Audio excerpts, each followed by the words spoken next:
예기치 못한 방문이라는 제목으로 같이 말씀을 나누겠습니다. 여기 계신 모든 분들 다 예수님을 믿으시죠? 예. 아멘 안 하신 분도 있는데. 여러분 어떻게 믿게 되었는가? 내가 어떻게 예수님 믿게 되었는가? 이제 사람마다 다 다르잖아요.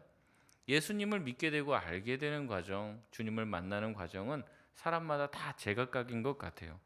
어떤 분은 모태에서부터 자연스럽게 교회에 나오면서 하나님에 대해서 자연스럽게 알아가고 믿어지는 사람이 있는가 하면, 어떤 분들은 하나님에 대해서 반감도 있었고, 야 이게 무슨 말도 안 되는 소리냐, 예수 믿는 사람들 핍박하다가 예수 믿게 되신 분도 계실 거예요.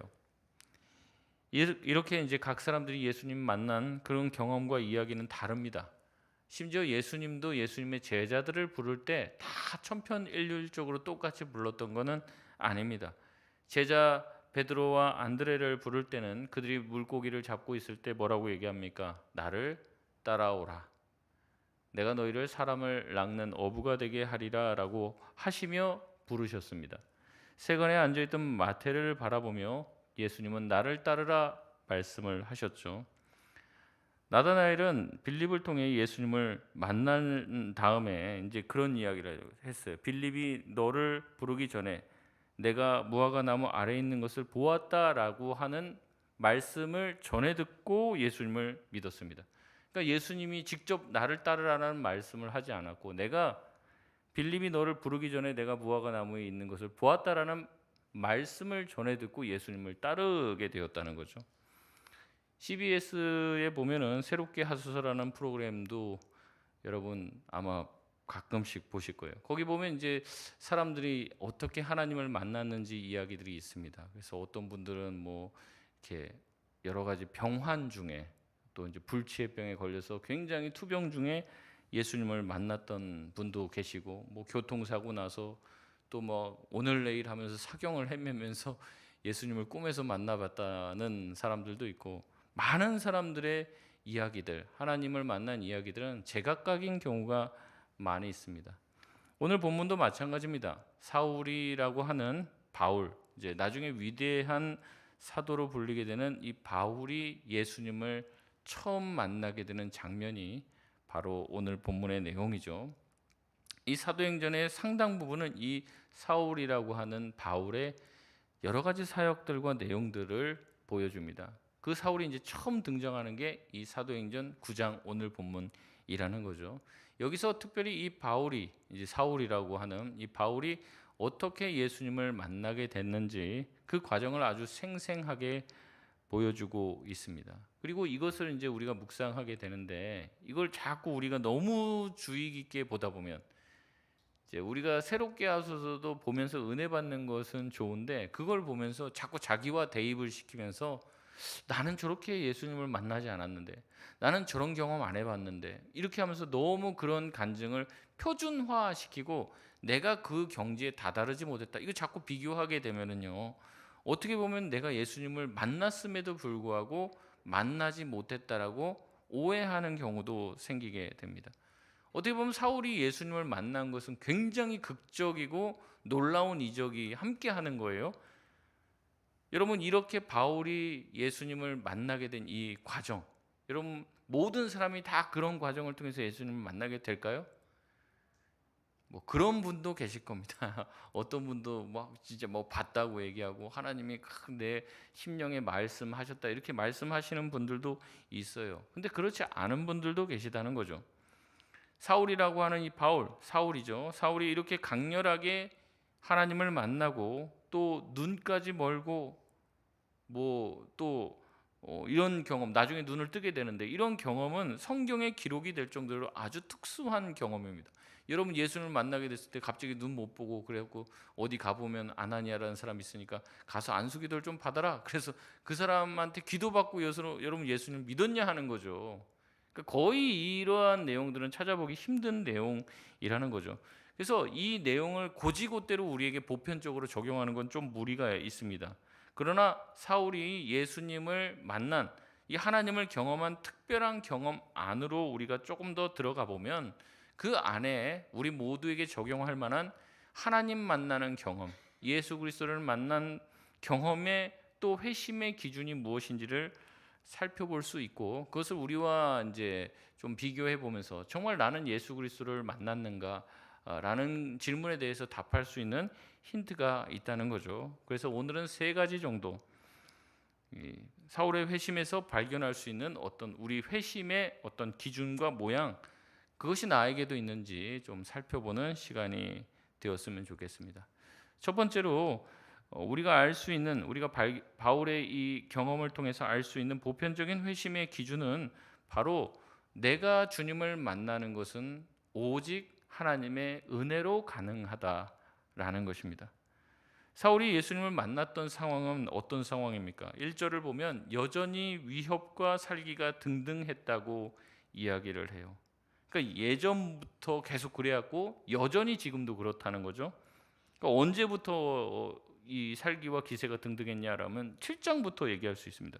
7장에서 복음을 전하던 스데반을 돌로 쳐 죽일 때 그렇게 말을 했죠. 사도행전 7장 58절 말씀을 보면 성 밖으로 내치고 돌로 칠세, 증인들이 옷을 벗어 사울이라 하는 청년의 발 앞에 두니라. 그러니까 이미 그때부터 이 사울이라고 하는 청년이 스데반을 죽이는데 앞장서는 사람이었다는 거. 그때부터 이미 살기가 등등했다라는 거죠. 또 8장 1절 오늘 말씀인데요. 같이 한번 읽어보겠습니다. 시작. 사울은 그가 죽임 당함을 마땅히 여기더라. 그날에 예루살렘에 있는 교회에 큰 박해가 있어 사도 외에는 다 유대와 사마리아 모든 땅으로 흩어지니라. 아멘. 여기서 이제 8장 1절에도 계속해서 나오죠. 사울이 그가 죽임 당함을 마땅히 여기면서 그날에 예루살렘에 있는 교회에 큰 박해가 있어서 모두가 다 흩어지게 됐다는 거죠. 근데 이제 이 모든 것을 누구예요? 사울이 마땅히 여겼다라고 얘기를 하고 있습니다. 사울이 예수님을 만나기 직전의 모습이 어떤 모습이냐? 악에 받쳐갖고 예수님을 믿는 사람들을 어떻게 해요? 잡아서 옥에 가두고 죽이고 악에 받쳐갖고 그 일을 하는 사람이었어요. 여러분, 그 일을 하다가 예수님을 만난 거예요. 그러면 이거를 그대로 우리한테 접목하면 어때요? 예수님을 믿는 사람들을 잡아 가두다 보면은 예수님을 만날 수 있게 된다. 이제 이렇게 적용을 하는 거예요. 이게 말이 안 되는 거죠.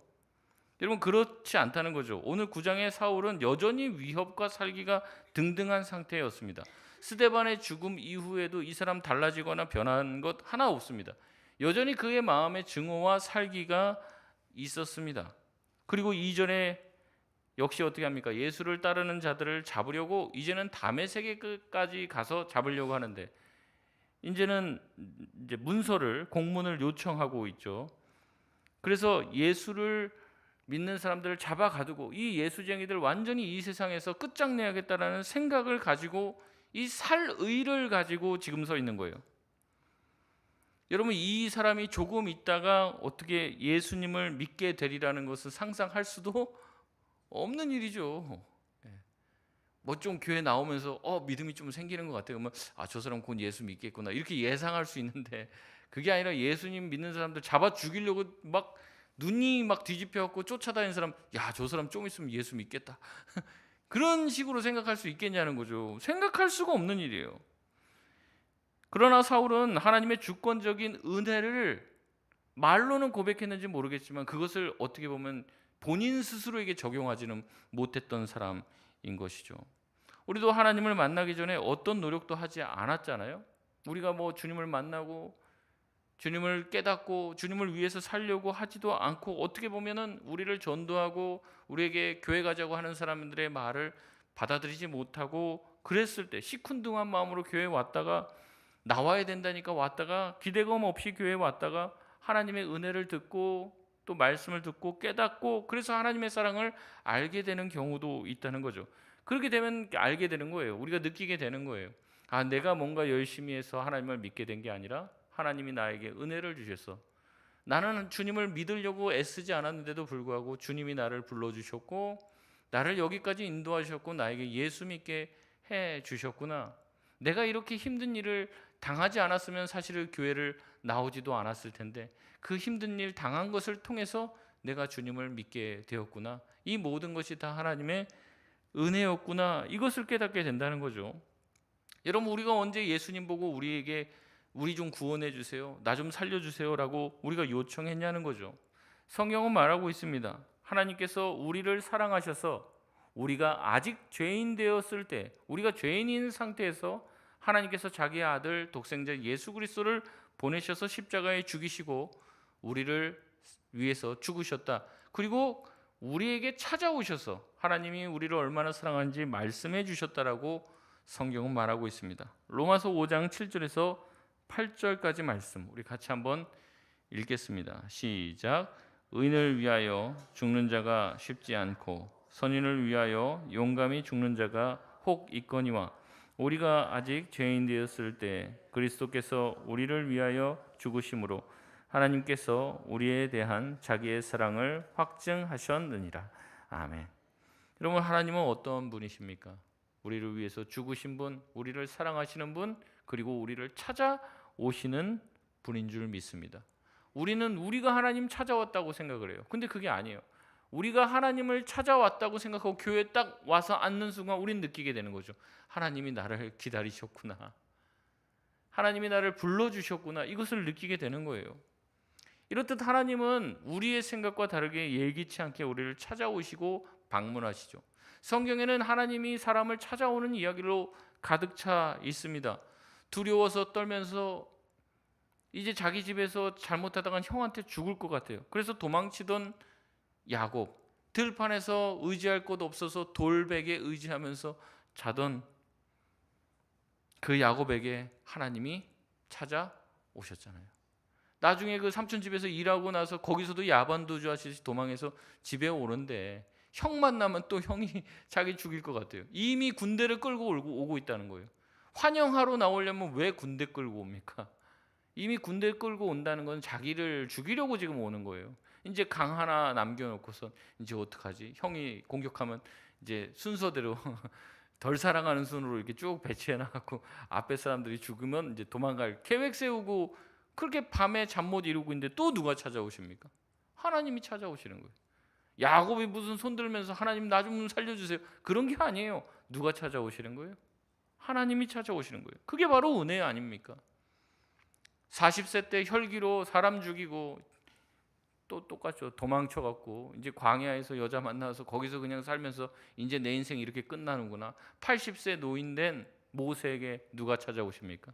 하나님이 찾아오십니다. 불타는 떨기나무 가운데서 만나 주시고 그에게 사명을 주십니다. 네가 가시 가서 민족을 구원하라 말씀하는 것이죠. 제자들 잘 살고 있었습니다. 자기 나름대로 세관에서 일하고 있었고 어부로서 나름대로 고기 잡으면서 잘 살고 있었어요. 여러분 뭐 자꾸 뭐 우리가 잘 모르니까 뭐 제자들이 별 볼 일 없고 시골에서 사는 그런 사람인 줄 아는데 지금도 가보십시오. 어촌 가서 배 몰고 다니면요 부자예요, 부자. 거기다가 보면은 베드로는 또 사람도 몇몇 부리고 있어요. 그러니까 이제 보통 사람이 아니에요. 한 중산층 이상 되는 사람이에요. 그러니까 바보도 아닙니다. 나름대로 교육을 잘 받은 사람이에요. 자꾸 뭐 베드로 보고 무지령이라는데 아니에요. 성경 보면 성경을 썼잖아요. 보통 사람이 아니에요. 이제 학식 높은 사람이 봤을 때는 학문이 없다 이렇게 보지만은 베드로가 보통 사람이 아니라고. 그런데도 그 베드로에게, 잘 살고 있는 베드로에게 누가 찾아오시는 거예요?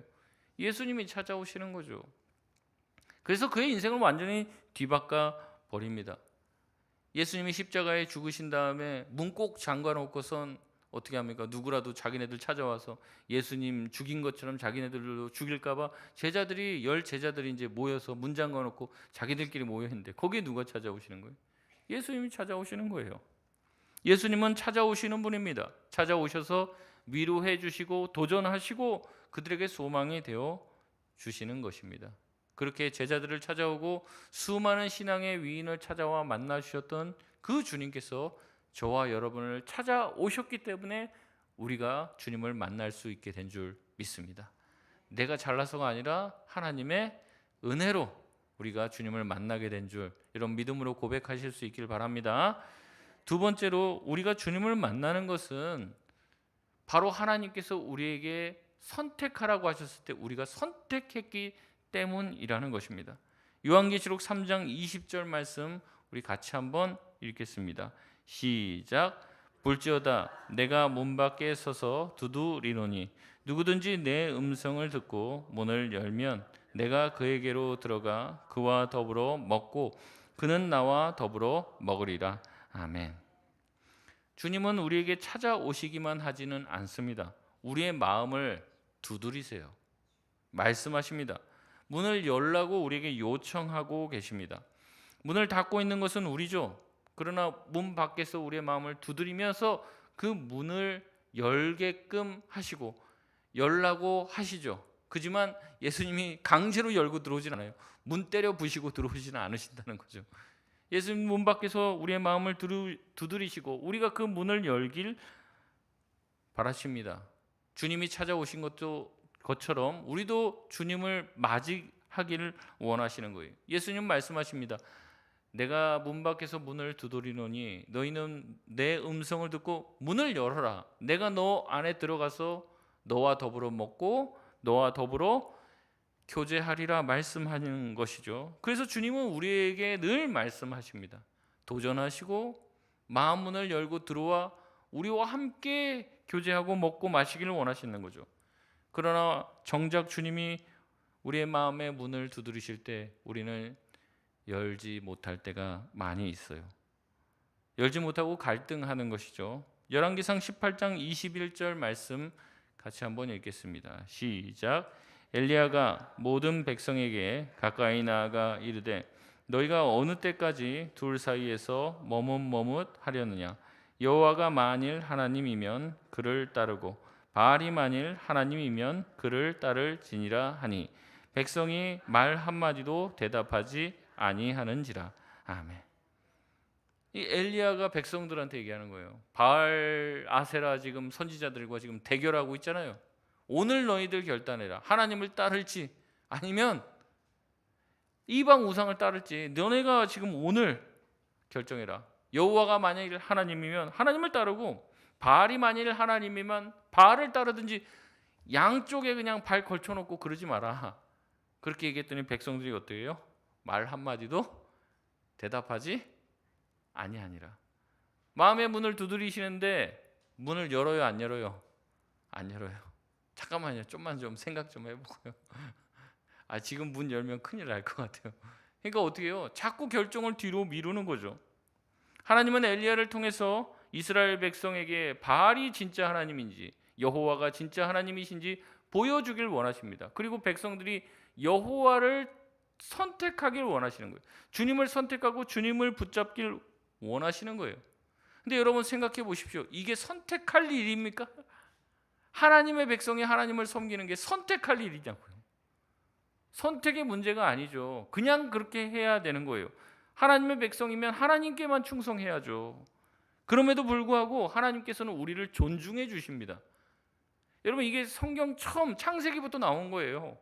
하나님께서는 우리에게 자유의지를 주시고 선택하게끔 해주세요. 왜냐하면 우리를 존중해 주시거든요. 하나님 멋대로 하나님이 전능하시다고 하나님 멋대로 하지 않고 우리가 자발적으로 나서시길 기다리고 계시는 거예요. 우리의 선택을 존중해 주시고 우리가 바른 선택을 하기를 원하십니다. 여러분 생각해 보십시오. 하나님을 섬기면 천대까지 복을 받고 우상을 섬기면 3, 4대가 저주를 받아요. 뭐가 더 좋아요? 뭐가 더 좋습니까? 하나님을 섬기면 천대를 받아요. 똑같은 것도 아니에요. 하나님 잘 섬기면 3, 4대가 복을 받고 하나님을 섬기지 않고 우상 섬기면은 3, 4대가 저주받는다. 이래도 똑같은 거 아닙니까? 근데 비교가 안 돼요. 하나님을 잘 믿고 섬기면 천대까지 복을 받는다고 그래요. 근데 하나님이 아닌 이 우상을 섬기면 어때요? 3, 4대가 저주를 받는다고 그래요. 그럼 뭘 섬겨야 뭘 선택하는 게 옳은 선택이에요? 하나님 섬기는 게 옳은 선택이에요. 하나님은 어떻게 보면 선택 같지도 않은 것을 선택하라고 우리에게 말씀하시는데도 불구하고 그렇게 딱 해놓고 우리가 선택하면 네 그럴 줄 알았어. 이거 너무 잘 선택했어. 그러면서 엄청난 복을 주려고 기다리고 계시는 거예요. 근데도 인간은 꼭 어떤 선택을 합니까? 자꾸 반대 선택을 하는 거죠. 그래서 예수님께서는 다메섹을 향해서 맹렬한 노기를 뿜고 지금 예수 믿는 사람들 잡아 죽이려고 가는 사울에게 강한 빛과 함께 4절 말씀이죠. 사울아 사울아. 이제 이 사울아 사울아 이것도 원문으로 보면요, 아람어로 쓰였어요. 그 당시 이제 통용되는 그냥 말은 아람어예요. 이제 성경은 헬라어로 기록이 돼 있고. 근데 사울아 사울아 이것도 이제 현장감을 더 하려고 사울아 사울아 이것도 이제 아람어로 쓰여 있어요. 예수님께서 얘기하십니다. 내가 어찌하여 나를 핍박하느냐, 나를 박해하느냐, 질문하시는 거예요. 저 같았으면 질문 안 하죠. 야, 사울아, 너 지금 뭐 하는 짓이야? 너 내가 누군 줄 알고 그래? 뭐 그러면서 야단을 쳤을 텐데 그게 아니에요. 오히려 질문을 하십니다. 이 질문은 굉장한 질문입니다. 예수님을 만나도 사울이 정말 예수님을 믿고 충성할지를 결정하는 것은 마치 사울인 것처럼 보여지게끔 말씀하시는 거예요. 예수님은 사울을 꼬꾸라뜨리시고 너 이제 앞으로 내가 시키는 대로 해야 돼 너. 그렇게 말씀하지 않으세요. 설득하신다는 거죠. 그리고 그가 본인이 직접 선택하게 하십니다. 예수님은요, 하나님은요, 우리를 로봇으로 만들지 않으세요. 우리로 하여금 이게 너무 좋은 것을 보여주시고 반대쪽으로 가면 너무 안 좋아.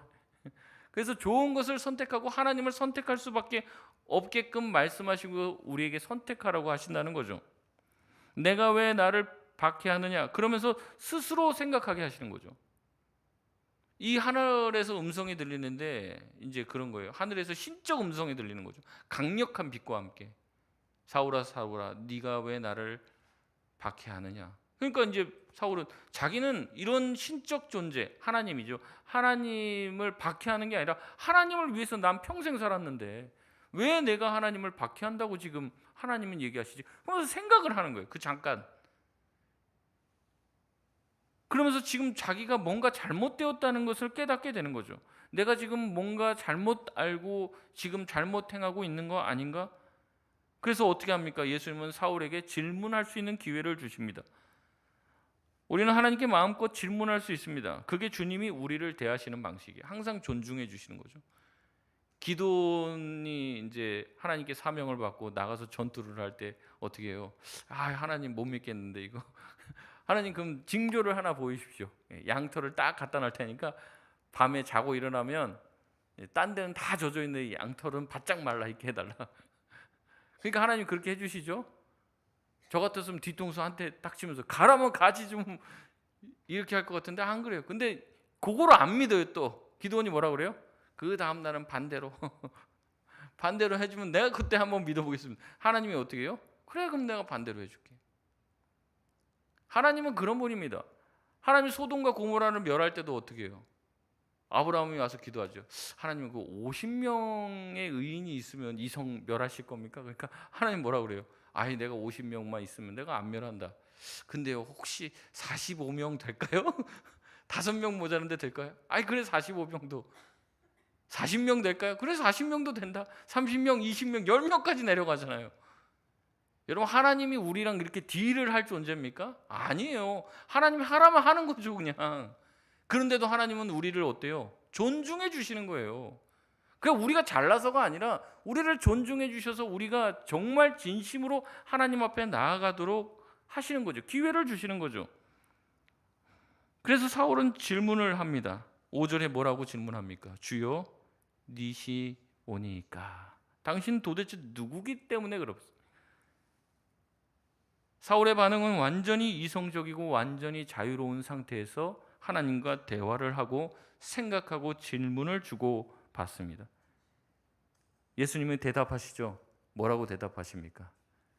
나는 네가 박해하는 예수라고 얘기하죠.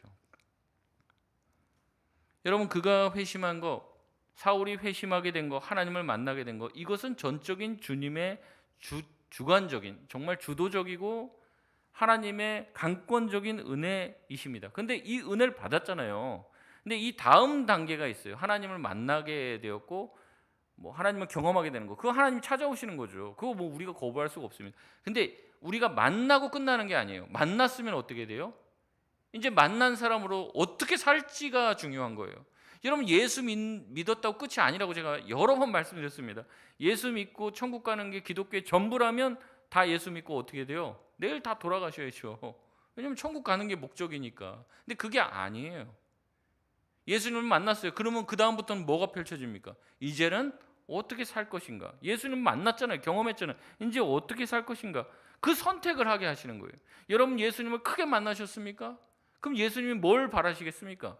우리가 예수 믿은 사람으로서, 예수 닮은 사람으로서 예수 그리스도를 보여주고 증거하는 증인의 삶을 살기를 원하시는 거죠. 근데 여러분 그렇게 안 살 수도 있어요. 안 사셔도 어떻게 보면은 여러분 뭐 특별한 일은 없을 겁니다. 근데 하나님이 기뻐하시는 삶은 아니죠. 그러나 여러분이 하나님을 만나고 하나님을 사랑한다면 이제부터 주님의 뜻대로 살려고 몸부림치면서 살아갈 수도 있어요. 주님을 위해서 여러분의 시간을 헌신하고 애쓰고 내 개인 시간 포기해가면서 주님을 위해서도 살 수 있다고요. 그런 자유가 있다고요. 여러분의 인생을 다 주님께 드릴 자유가 저와 여러분에게 주어진 줄 믿습니다. 여러분이 어떤 선택을 하든지 하나님은 존중해 주시는 거예요. 물론 여러분이 다른 선택을 하고 주님을 만났음에도 불구하고 여러분 마음대로 사는 거 그거 존중해 주시지만 그것을 기뻐하지는 않으시죠. C.S. 루이스는 예기치 못한 기쁨에서 자신이 회심한 이야기를 이렇게 간증합니다. 나는 그 당시에는 내게 자유로운 선택권이 주어져 있다고 생각했다. 나는 문을 열 수도 있고 닫아 놓을 수도 있다. 나는 갑옷을 풀 수도 있고 계속 그것을 입고 있을 수도 있다. 어떤 선택도 다 의무적인 것은 아니었다. 어떤 선택에도 위협이나 약속이 첨부되어 있지 않았다. 그러나 그것은 또한 이상하리만치 비감정적인 것이었다. 나는 어떤 욕망이나 두려움에 의해서도 마음이 움직여진 것이 아니었다. 어떤 의미에서 나는 어떤 것에 의해서도 마음이 움직이지 않았다. 그러나 내가 선택했다고 말하지만 사실은 그 반대의 선택을 하는 일은 가능하지가 않아 보였다.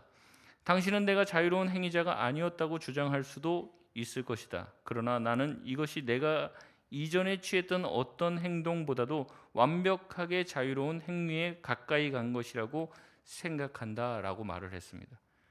주님께서 우리에게 찾아오셨죠. 그리고 그 주님께서 우리가 마음을 열길 바라십니다. 그리고 그 주님을 받아들이고 주님이 기뻐하시는 삶을 살아가길 원할 때 저와 여러분은 선택할 수 있다는 거죠. 그래서 하나님은 저와 여러분과 함께 동역하기를 원하신다는 거예요. 우리가 진정한 회심의 길로 나갈 때는 예수님 단순히 만난 것으로 그치지 않습니다. 회심했다는 것은 내가 가던 방향에서 돌이켰다는 거예요. 다른 방향으로 이제 간다는 거죠. 주님과 상관없는 방향으로 갔다가 이제는 주님께로 우리의 방향을 맞추는 것이에요. 세 번째, 회심하게 되면 우리에게는 변화가 일어나게 됩니다. 예수님을 만난 사람, 만나지 않은 사람은 다르죠. 만나기 전과 후는 다릅니다. 사울도 달라졌죠. 예수님을 만나기 전과 후는 도대체 같을 수가 없습니다. 자신의 생각과 자신의 욕심에 갇혀서 세상을 위해서, 돈을 위해서, 명예를 위해서 살던 사람이 예수님을 만났단 말이에요. 이제는 그런 삶을 도저히 살 수가 없다는 겁니다. 여러분, 예수님이 삭개오의 집에 가서 뭘 했습니까? 아무것도 안 했어요. 그 집 가서 그냥 삭개오랑 밥 먹었어요. 근데 삭개오가 갑자기 나와서 얘기합니다. 잠깐만요, 여러분. 내가 이제는 내 재산의 절반을 팔아서 가난한 사람 나눠줄 겁니다. 세리장이에요, 세리. 세리도 나쁜데 세리 대장이란 말이에요. 더 나쁜 놈이죠. 근데 내 재산의 절반을 팔아 가난한 사람 나눠주겠습니다. 내가 만약에 누구 것을 속여서 토색한 일이 있으면 그 당시에 3배를 갚으면 되는데 난 4배나 갚겠다. 이렇게 나온다는 거죠. 예수를 만난 모든 사람들은 다 변화를 경험합니다. 물론 어느 정도의 차이는 있어요. 하지만 예수를 만난 사람들은 예수님을 사랑하게 되어 있습니다. 예수님을 위해서 자기 자신을 드리게 되어 있다는 거죠. 예수님의 말씀을 듣고 싶어 하고 예수님께 찬양하고 싶어 하는 게 자연스러운 일입니다. 자연스러운 일. 근데 교회에서 말씀 보자고 하면 싫어해요. 교회에서 기도하자면 싫어하고 예배하자고 하면 피곤하다고 그러고 집에 가야 된다고 그러고 그게 제일 답답하다니까. 그게 제일 답답해. 아니 제가 뭐 죄 짓자고 그러고 단체로 가서 어디 좀 은행 좀 털어갖고 우리 교회 좀 새로 지읍시다 뭐 그런 얘기 하는 거 아니잖아요. 예. 말씀 보자, 기도하자, 같이 성도 안에 교제하자 그런 거잖아요. 그리고 그걸 누가 가장 기뻐하실까요? 예수님이 가장 기뻐하시잖아요. 그러니까 그런 거 하는 거죠. 휴일이라서 여러분 놀러 가실 수도 있고 집에서 쉴 수도 있어요. TV 보실 수도 있고 뭐 우리 청년들은 뭐 넷플릭스 뭐 정주행하고 뭐 그런 거 할 수 있죠. 근데 그것보다 우리가 주님을 더 사랑하니까 주님이 기뻐하시는 거 하자는 거 아닙니까? 근데 이상하게 교회 안에서 예수님을 믿었다 만났다 하는 사람들을 모아놓고도 이거 하려고 하니까 힘든 거예요. 안 믿는 사람들 모아놓고 하는 것 같은 느낌을 받는단 말이죠. 여러분 예수님을 사랑하면요 달라집니다. 여러분 사랑하는 사람을 만나러 가는 게 힘들고 어려운 일입니까? 물론 힘들고 어려울 수도 있습니다. 하지만 힘들고 어려워도 어때요? 기쁘고 즐거운 일이 되잖아요. 힘들고 어려워도 기쁘고 즐거운 일이 된단 말이에요. 사랑하니까 좋으니까. 그런데 이상해졌습니다. 예수님을 만나고 뜨겁게 사랑하는 사람들을 보면 오히려 교회에서 이상한 사람 취급받아요. 교회 와서 열심히 하면은 혹시 신천지 아니야? 이런 이상한 시선을 받아요. 원래 교회 열심히 다니는 사람, 제대로 된 신앙인은 느낌이 막 그래요. 그냥 맹숭 신앙생활. 그러면서 열심히 잘 나오는 사람들. 그런 사람이 신앙생활 잘하는 사람처럼 돼 있어요. 뜨겁고 주님 사랑하고 주님을 위해서 뭔가 드리고 그럼 이상하게 쳐다본단 말이죠. 어쩌다 이렇게 됐습니까? 어떤 사람이 처음 와서 예수 믿은 지 얼마 안 돼서 뜨겁고 뭔가 열심히 하려고 하면 나도 예전엔 그랬어. 얼마 못 간다. 그래 할 수 있을 때 열심히 해. 이런 얘기를 하는 거예요. 우리가 얼마나 예수님으로부터 멀리 가 있습니까? 얼마나. 교회에서 예배 조금만 드리면 막 여기저기서 막 몸 비틀면서 시계 보면서 위아래 보면서 언제 끝나지 고개 돌리면서 이런 분들을 보면 참 마음이 아픈 거죠. 물론 교회에서 오래 앉아 있는 게 쉽지 않을 수도 있습니다. 피곤할 수도 있죠. 근데 정말 우리가 여기서 그것을 견디면서 있는 자리는 아니잖아요. 우리가 주님께 예배 드리는 것이 가장 근본적으로 기쁨의 감정이 있어야 되고 사랑과 감사의 감정이 있어야 되는데 뭐 여기도 이제 다 나오고 싶어서 나오셨겠지만 네.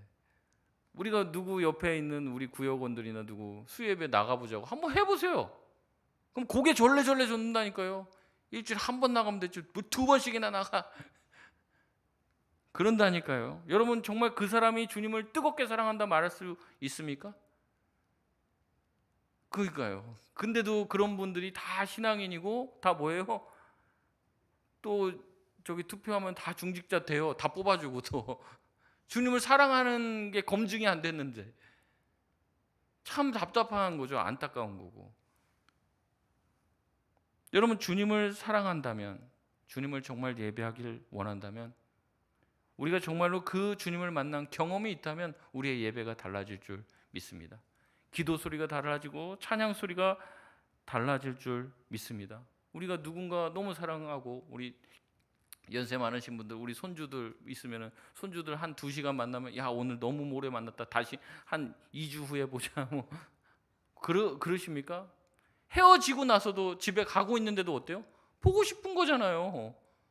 하루라도 안 보면 안 될 것 같고 전화하고 사진 들여다보고 그러잖아요. 근데 우리가 예수님을 그만큼 사랑하냐고. 지금 요새는 자식이 우상이에요. 지금 다 우리 지금 하나님이 아브라함처럼 갖다 바치라고 하면 지금 우리는 다 고개 절레절레 모든 게 다 아이들 중심, 아이들 중심. 애들 뭐 아프면 그냥 엄마 아빠 다 교회 안 나오고 이게 그냥 다반사예요, 그냥. 물론 애 잘 돌보자 이 말이. 근데 한 명은 나올 수 있잖아요. 근데 그것도 안 나와요. 여러분 우리가 정말로 주님을 만났습니까? 주님을 사랑합니까? 회심했습니까? 세상 어떤 것보다도 예수 그리스도를 더 사랑하나요? 말씀을 듣고 또 듣고 싶습니까? 기도하고 또 하고 싶습니까?